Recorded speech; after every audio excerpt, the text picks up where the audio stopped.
earlier in game number 1. Use the caster curse to get the most value out of this incredible series of Indonesia versus Philippines. Once again, as we jump into the land of dawn with Taz starting on the orange buff and Del Rosario doing the same on the opposite side. Slow start for both these junglers. They are tankier junglers essentially, so they are going to be playing a lot more for utility, but I guess Taz on the Akai can be a lot more aggressive. And just like that, you can see that the Philippines, they really enjoy using Villaluna to get a lot of information and just be a big nuisance. And you can see the response coming in from the Indonesian players. The Philippines already dictating what the movements are going to be. Both teams, again, just fighting for that mid control that is so prio, so necessary now in this current meta. Both Taz and Del Rosario are looking to go for this Lethal Wanderer, but it does feel like Indonesia will have a bit more of an advantage with the faster wave clear in the mid lane. That's the Lethal Wanderer secured by Taz, getting him a bit more XP and gold to play with. So he'll have that power spike very early on, already at level 4. As we mentioned, the wave clear game is now being a lot more monitored, a lot more managed by the players from the side of Indonesia. They've suffered from it once, they are not trying to suffer the same fate again. So right now, they're just moving around, and I think before the first turtle spawns, it's going to be relatively slow. But as I say that though, uh-oh, there you go. Ooh. That's the barrier with a wild charge. Psychos now going to be caught. First blood over to Philippines, but look at Taz. He's able to bring the members back in with a heavy spin. Del Rosario going to fall. The jungler for the XP lane, and Dapda will be forced to flicker out of there. Villaluna a bit late on this rotation to match up against the Indonesian mid laners, but it is still just going to be a 1-for-1.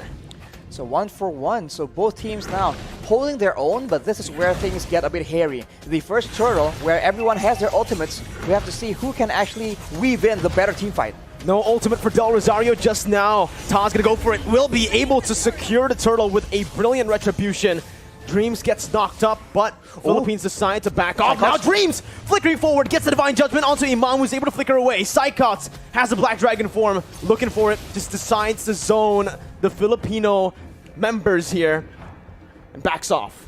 Back away, and we can take a look at how the changes have impacted this Faramis, right? The Cult Altar was used in that fight, and with one single spell, the rest of the team from Indonesia is able to melt down that HP bar. So it really isn't an all-win teamfight solution, but it is very situationally used to help save members from big burst damage.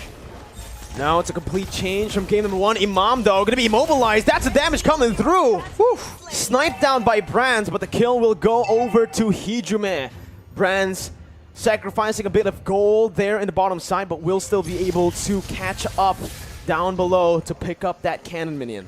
With stronger laners on the hands of the Indonesian players, they are now able to actually match the aggression, the fights, the skirmishes from the members of the Philippines. And now you can see that the Kaja pick is just having a lot more impact. This is what they wanted to do in game number 1, but the macro play coming in from the Philippines was able to deny that. That won't be the case for this game though, and now this becomes a contest of proactivity. Who can have the higher work rate, the more versatile maneuvers, and just the more proactive plays. And this is the reason as to why I felt like the Leslie should have been the one, the hero, to be banned out by Team Philippines. Because you can see, on this Leslie, sure, you're very vulnerable, but you also are really good at actually going at duels up against the Beatrix. I would actually say in a 1v1, it's skill dependent, but Leslie has a bit of an edge. Why? Because he doesn't need to target any of his skills. It's not a skill shot. Meanwhile, for the Beatrix, you need to go for those render shots to actually be able to compete in that range battle. They have to be careful though, because Soriano has the Blade of Despair completed. It will be a big factor in the next fight. The turtle is with both teams, but it seems like the Indonesians will have a bit of a lead in the control game. Divine Judgment and the Petrify. Imam gonna be able to pop the Cult Altar. Taz against 3 members, still able to secure the turtle. Right now, Psychots jumps in with the Black Dragon form, zoning the backline away. Dapda gonna be pinned down onto the wall with the heavy spin, and that's Hijume who picks up the killing spree. Everything going well for Indonesia, and everything going wrong for Philippines in the early game of game 2. They lose a member to the pickoff, they lose a turtle to the steal, so Indonesia is completely taking over and looking completely different. Is this a momentum thing? We'll just have to see. Hijime with the Ice Queen's wand right now will ensure that the Filipino members need to be a bit more careful, even more careful in how they want to position. They've been getting caught out without that slow as well. Brands has just been farming up a storm. I really want to take a look at these items, right? It's a good steal by Soriano, but he got full turret gold, clearing waves constantly. He should have more gold than Soriano here with the assist that he got as well. But here in the mid lane, the bottom side river, Del Rosario going to be chained up again, and that's the pin down with a heavy spin. Del Rosario going to fall for the second time in this game. Dreams with another divine judgment over to Imam, as that's an Nibiru's passion dealing no damage over to Taz, who jumps in again. Soriano zoned away, but the damage coming from Brands, shooting him down. Dapadap finally rotating towards that bottom side, but it's a bit too late once again. Team Philippines falling more and more behind as we go and progress into the game. The Philippines are having very much trouble trying to manage distance because they're being slowed an insane amount. At any moment, it starts with the slow and then it gets followed up with the divine judgment, with the heavy spin. So Indonesia's pick-off game is going exactly how they want it to. And right now, they also have the advantage when it comes to range and also when it comes to that late game. They have that artillery with the real-world manipulation, and they also have the Leslie that can do a lot of true damage up to 2k in a single hit. And in the late game, Soriano will have a lot of issues trying to get any impact done in the middle of a big team fight. There's so much CC from Team Indonesia. There's a lot of survivability from Philippines, but they need to be able to utilize that crazy engage from the wild charge, and right now, it just doesn't feel like they are going to be able to. Taz there going for the turtle. That's going to be the real world inflation that was popped into for Soriano to flicker out. They baited out the Cult Altar, and they baited out Villa Luna into the other side of the wall. Mid lane turret going to be sieged down. Brands looking just to poke the Filipino members, but it's a good disengage by both teams. It's still a small victory for Indonesia with that turtle take. Look at how much movement, how much of a reaction you can see from the Filipino players whenever Psychots is on the map, whenever he makes an appearance. He wasn't even popping the Black Dragon from initially, and everybody was walking backwards in fear of that engage coming through. And when you are so focused like that, you are not looking at Taz with a heavy spin. You are not looking at Dreams waiting for that divine judgment. What I want to look at is definitely the items here for Brands, because I wonder how much gold he's actually gone this game. So far, he has been left untouched to free farm. And you see there's so much damage. That's going to be the flicker over to Divine Judgment as well to find Del Rosario. The true damage does its work. Brands picks up the kill. Dapadap trying to look for a re-engage now, but only taunting Taz. Look at the poke put down by Brands. Dream's going to be in the midst of it all right now, as he is going to be able to dish out some damage to zone the other members away. Dream still there with Psychots from Psychots with a petrified to find Soriano, and the furious dive to get Imam low under the tier 1. Gunned down by Brands.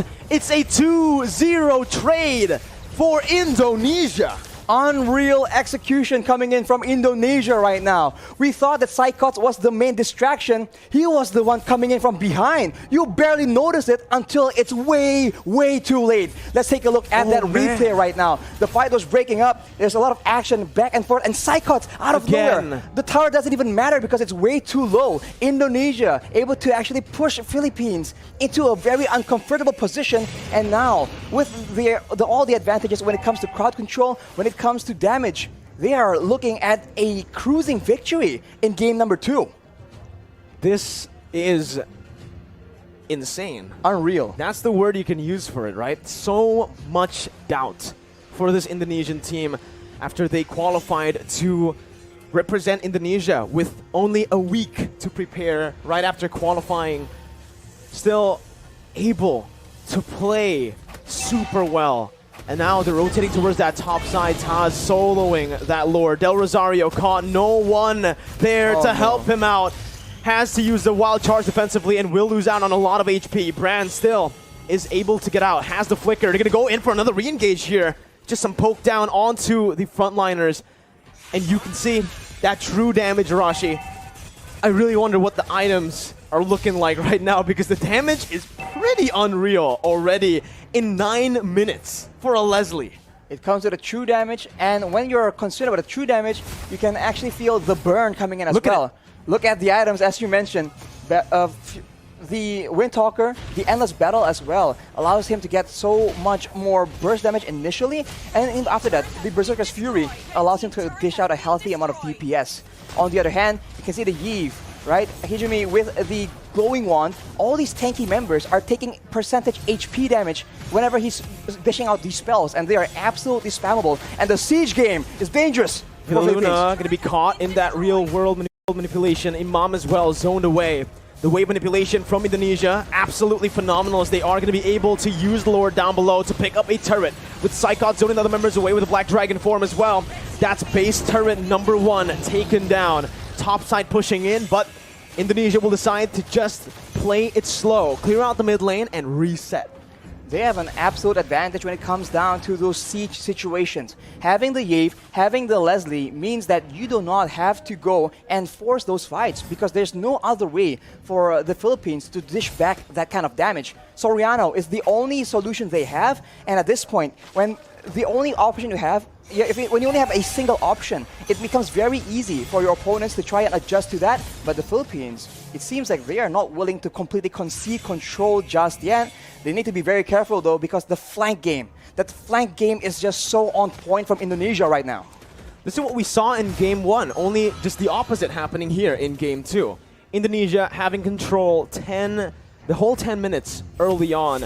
Philippines with a very similar flanking position here to look for something, but it's going to be a concealed play from Indonesia. And oh my god, Dream finds the Divine Judgment onto the best possible target. Soriano's out. Dapadap has to flicker out, but Psychos chases him down with a passive. Dapadap still surviving here. Only one member taken down, but that might just be the member that Indonesia needs to pick up some more base turrets. That high ground control is no longer available for Soriano.